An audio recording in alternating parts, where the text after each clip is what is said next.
1 फरवरी 2025 सुबह का टाइम था। लखनऊ के डुबा इलाके में कुछ चरवाहे अपनी गाय चरा रहे थे कि नाली से तेज बदबू आने लगी और ज्यादा कुछ सोचे बिना उन्होंने करीब जाकर देखा तो एक पन्नी में बंधी एक लाश पड़ी दिखी। उन्होंने पुलिस को कॉल किया। कुछ टाइम बाद वहाँ पुलिस भी पहुँच गई। उन्होंने पन्नी में बंधी एक एक रस्सी को खोला और जब लाश को बाहर निकाला तो सबकी आंखें नम हो गई, क्योंकि वो आराध्या थी जो 10 दिन पहले गायब हो गई थी। लेकिन उसके साथ मिला लाल कपड़ा, कलावा, नींबू और कुछ बाल। पुलिस को समझते देर नहीं लगी कि ये कोई साधारण अपराध नहीं बल्कि तंत्र मंत्र से जुड़ा हुआ खतरनाक खूनी खेल है। लेकिन सवाल ये था कि कौन था असली गुनहगार और इस बच्ची की हत्या के पीछे असल वजह क्या थी। यकीन मानो, सच जान के आपके पैरों तले जमीन खिसकने वाली है, क्योंकि इसमें तंत्र मंत्र का एक अलग ही जुनून था।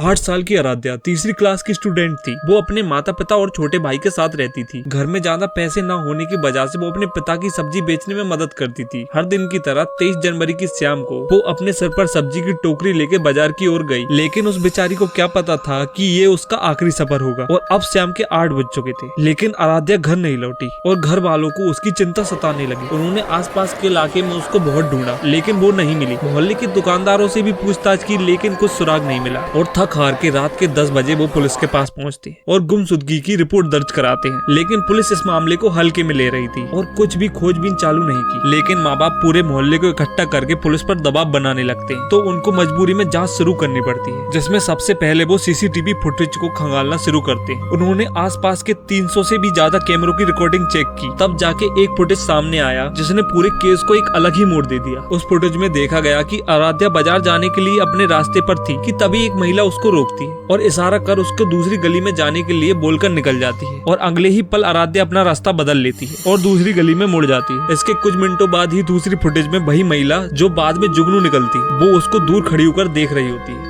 कि तभी एक आदमी सोनू पंडित अपनी साइकिल लेकर आता है और सोनू आराध्या को अपनी साइकिल पर बिठाकर बहुत तेजी से अपनी घर की साइड ले जाता है। अब पुलिस को पहला सुराग मिल चुका था और उन्होंने तुरंत उस महिला की पहचान निकाली और जुगनू को हिरासत में ले लिया। और जब पूछताछ के लिए उसके पति सोनू पंडित को बुलाया गया तो वह बुरी तरीके से घबरा गया। पुलिस का शक गहरा होने लगा, लेकिन उसने पूछताछ में कहा कि वो सिर्फ सब्जी का हाबाऊ उससे पूछ रहा था। लेकिन सोनू का व्यवहार बहुत ही अजीब था, वो ठीक से जवाब नहीं दे पा रहा था। पूछताछ के कुछ घंटे बाद ही सोनू को घर भेजा गया। तब उसने खुद को पंखे से लटका कर हत्या कर ली। सोनू की खुदकुशी के बाद पुलिस बहुत ज्यादा चौकन्ना हो गई, क्योंकि उन्हें यकीन हो गया था कि ये मामला गुमशुदगी से कहीं आगे बढ़ चुका है। लेकिन आराध्या कहाँ थी? क्या वो जिंदा थी? इन सवालों का जवाब 1 फरवरी को मिला, जब लखनऊ के डुबा इलाके में कुछ चरवाहों को एक लाश मिली जो कि आराध्या की थी, जो कि बुरी तरीके से सड़ चुकी थी। चेहरा पहचान में नहीं आ रहा था। उसके हाथ पैर रस्सी से बंधे हुए थे, गले में कलावा कसकर लपेटा गया था और शरीर पर तंत्र मंत्र से जुड़े सामान पड़े थे। अगरबत्ती, लौंग और सिंदूर की लकीरें उसके आसपास फैली हुई थी। ये कोई साधारण हत्या नहीं थी, बल्कि अंधविश्वास और तांत्रिक अनुष्ठान के नाम पर दी गई घिनौनी बलि थी। अब पुलिस को पूरा यकीन हो गया था कि इस हत्या के पीछे सोनू और जुगनू का हाथ था। लेकिन अब सोनू तो इस दुनिया में नहीं था और उसकी पत्नी जुगनू पर दबाव बढ़ाया गया और सख्ती से पूछताछ की गई। कुछ घंटों की पूछताछ के बाद आखिरकार जुगनू टूट गई और उसने मर्डर करने की असली वजह बताई, तो पुलिस भी दंग रह गई। खैर, उसने बताया, हमारी नजर आराध्या पर पहले से ही थी और वो सिर्फ सही वक्त का इंतजार कर रही थी। जुगनू ने उसको बहलाया और सोनू उसको अपनी साइकिल पर बिठाकर घर ले गया। दरवाजा बंद होते ही उसकी चीखें किसी काम की नहीं रही। घबराई हुई आराध्या को बहुत पीटा गया,